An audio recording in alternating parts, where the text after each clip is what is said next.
சகோதரர்களே, அடுத்ததாக ஐந்தாவதாக பாருங்க, ரசூலுல்லாஹி ஸல்லல்லாஹு அலைஹி வஸல்லம் சொல்லுகிறார்கள், நாளை மறுமையில் அல்லாஹ் தஆலா பார்க்க மாட்டான் என்ற பட்டியலில் அபூதர் ரலியல்லாஹு அன்ஹு அறிவிக்கிறார்கள், அல் முஸ்பில், எவர்களெல்லாம் கரண்டைக்கு கீழ் ஆடை எடுக்கிறார்களோ அவர்களையும் நாளை மறுமையில் அல்லாஹ் பார்க்க மாட்டான். இந்த ஹதீஸ் முஸ்லிமிலே 154வது இலக்கம் அபூதர் ரலியல்லாஹு அன்ஹு அறிவிக்கிறார்கள். கரண்டைக்கு கீழே யாரெல்லாம் ஆடை உடுக்கிறார்களோ அவர்களை அல் முஸ்பில், அதுல பெருசா வேற விளக்கம் ஒண்ணு வரல, அல் முஸ்பில்னா கரண்டை கீழே உடுப்பு உடுக்கிறது, இவர்களை அல்லாஹ் நாளை மறுமையில் பார்க்க மாட்டான். சகோதரர்களே, அல்லாஹ் நாளை மறுமையில் நம்மளை பார்க்க மாட்டான்னு தெரியுது, பேச மாட்டான்னு தெரியுது, பரிசுத்தப்படுத்த மாட்டான்னு தெரியுது. இருந்தும் நாங்க அதுல என்ன செய்யறோம், இன்னொரு விளக்கறதுக்கான ஒரு முயற்சி நம்ம எடுக்கிறோம்னா, ரசூல் ஸல்லல்லாஹு அலைஹி வஸல்லம் அப்படி சொன்னாங்க, அப்படித்தான் வழங்கும். அதே மாதிரிதான் கரண்டையும், கரண்டை கீழே ஆடை உடுக்க வானான்னு ரசூல் ஸல்லல்லாஹு அலைஹி வஸல்லம் சொன்னார்கள். இந்த டைம்ல சந்தேகங்களை சில வழங்கப்படுத்துறதுக்கான சொல்றேன்.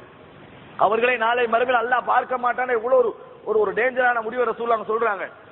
அடுத்தது பாருங்களேன், சரி உடுக்கலாம்னே வச்சுக்கொள்வோமே, ஒரு முஸ்லீம் எப்படி இருப்பான் தெரியுமா, கூடாதுன்னு ஒரு சப்ஜெக்ட் வந்திருக்கிறே, நம்ம ஒதுங்க பார்ப்போம், ஏன்ற அளவுக்கு ஒதுங்க பார்ப்போம்.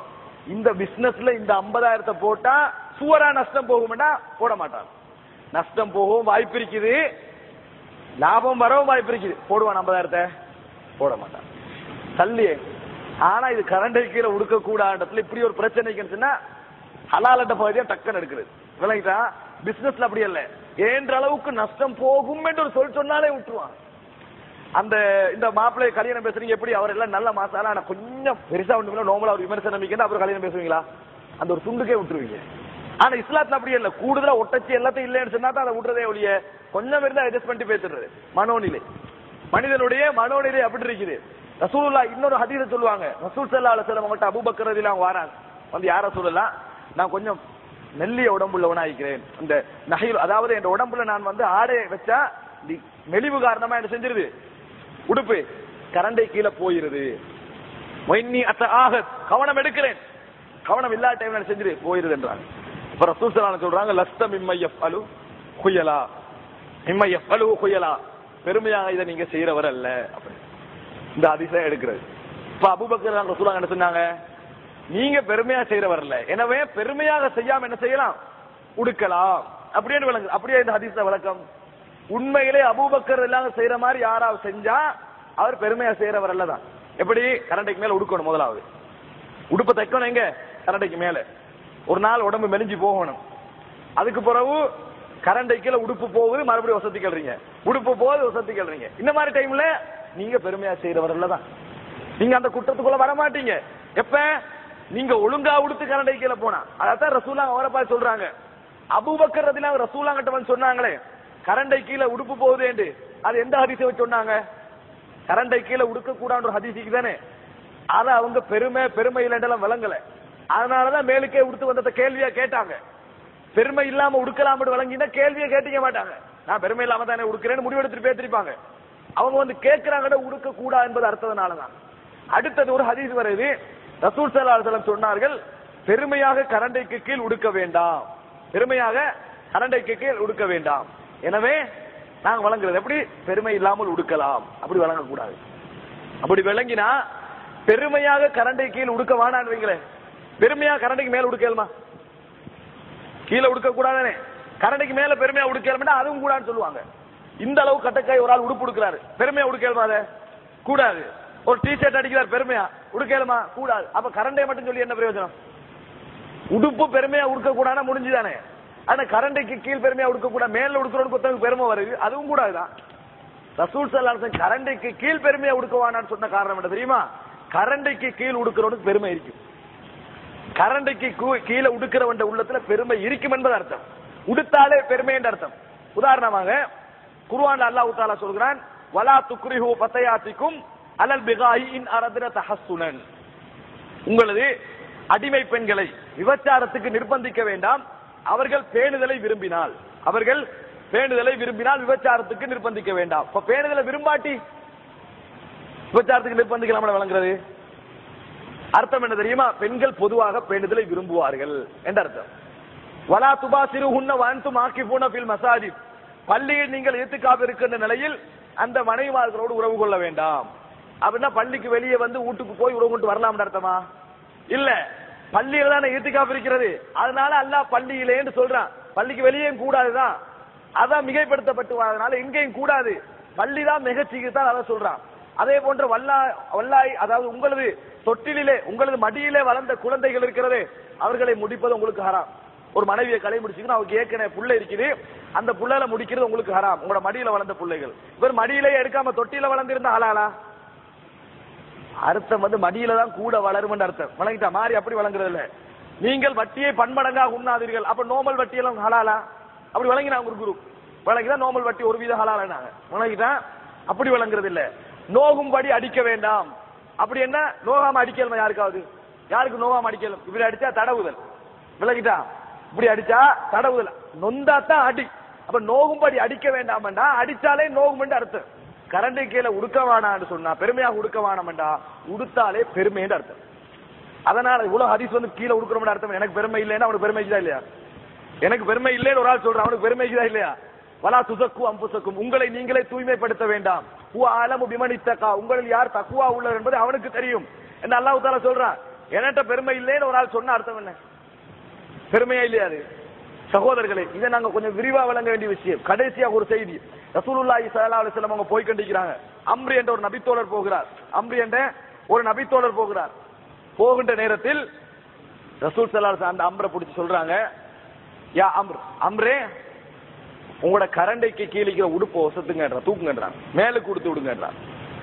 அப்ப வந்து அவர் சொல்றாரு, யா ரசூலுல்லாஹ், பெருமை இல்ல மட்டுமல்ல, இன்னி ரஜுலுன் ஹம்சு சாகைன், என்ற கெண்டை கால், போலியோ வந்த கால் இருக்கும் பாத்தீங்களா, சின்னதாய்க்கும், அது மாதிரி என்ற கெண்டை கால் வந்து சின்னது, அதனாலதான் நான் என்ன செய்யறேன், இந்த உடுப்பால மறைச்சிக்கிட்டு போறேன்றார்.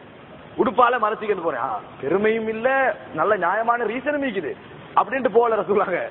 விளையாட்டானே ரசூலுல்லாஹி ஸல்லல்லாஹு அலைஹி வஸல்லம் சொல்றாங்க, இன்னல்லாஹ ஹலக குல்ல ஷைஇன் ஃபஹ்ஸன ஹல்கஹு, அல்லாஹ் தஆலா படைச்ச படைப்பெல்லாம் அழகாத்தான் படைச்சிக்கிறான். கரண்டைக்கு மேல ஒசத்துங்க, இர்ஃபா இஸாரக், உங்களது ஆடையை கரண்டைக்கு மேல உயர்த்துங்கள் என்று சொன்னார்கள். பொறவு சொல்றாங்க ரசூலுல்லாஹ், உங்களுக்கு கரண்டையில ஒரு உரிமை வேணுமெண்டா இவ்வளவுக்கு தான் உங்களுக்கு கொடுக்கலாம், கெண்டை கால் வரைக்கும். மிஞ்சி போனீங்கன்னா கரண்டை வரைக்கும் விடுங்க, அதுக்கு கீழே உடுப்புக்கு காலுக்கும் சம்பந்தம் இல்லை என்று நபியர்கள் சொன்னார்கள். உடுப்புக்கும் காலுக்கும் எந்த விதமான சம்பந்தமும் இல்லை என்று சொன்னார்கள். இது கூடாண்டு விளங்கலையா? இன்னொரு ஹதீஸ், ரசூலுல்லாஹி ஸல்லல்லாஹு அலைஹி வஸல்லம் அவர்கள் சொல்லுகிறார்கள், எவர்கள் அதாவது மூமினுடைய ஆடை இஸ்ரத்துல் முஃமின் இலா நிஸ்பி சாக்கைஹி, ஒரு மூமினுடைய ஆடை கெண்டை கால் வரைக்கும். கெண்டை கால்னா இதுக்கும் இதுக்கும் நடு இந்த துண்டு கெண்டை கால், அதாவது காலுடைய சதை இடம் இருக்குதானே அந்த இடம், இதுதான் ஒரு மூமின் ஆடை. அங்கனைக்கு தான் ட்ரெஸ் உடுக்கணும்ன்றாங்க. வாஜிபல்ல சிறப்ப சொல்றாங்க. டக்குனு உம்மு சல்மா ரலியல்லாஹு கேக்குறாங்க, ஃபமா பாலுன் நிசா, அப்ப பெண்கள் என்ன யார சொல்லலாம்? மூமின்கள் ஆடை அதனா பெண்கள் அவ்வளவுதானா அர்த்தம். அது பெண்களுக்கு என்ன?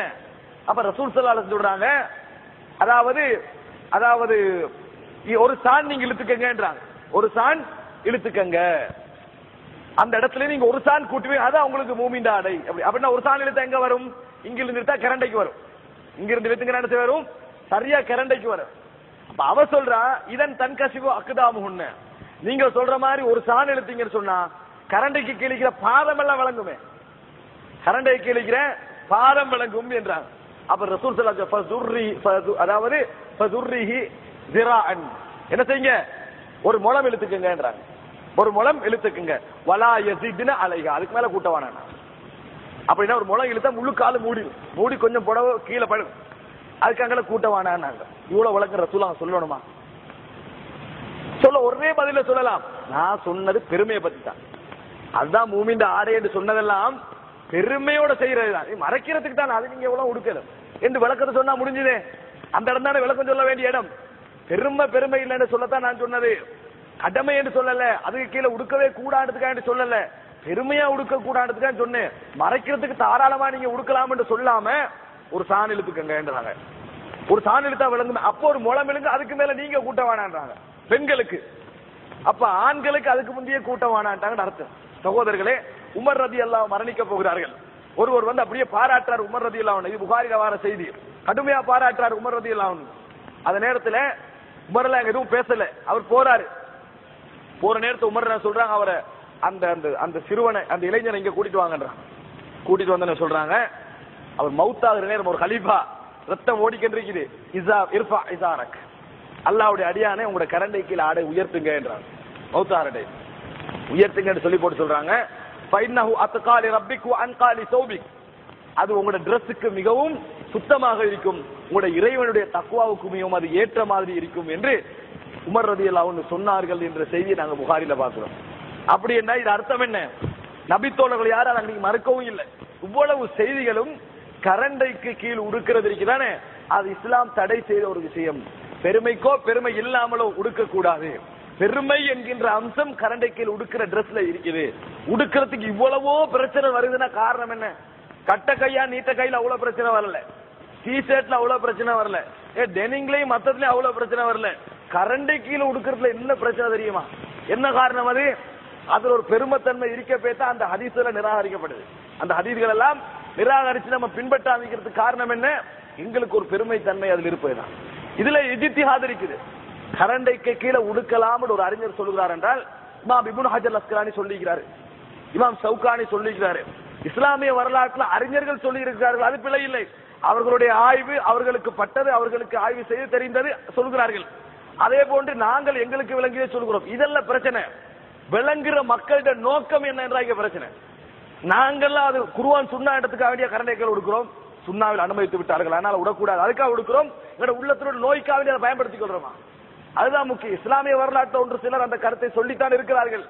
ஆனால் நாங்கள் பார்க்க வேண்டிய விஷயம், இது இஸ்லாத்துக்கு முரணானது எங்கட உள்ளத்துக்கு விளங்குது என்றால் நாங்கள் அதை தவிர்ப்பதற்காக முயற்சி செய்ய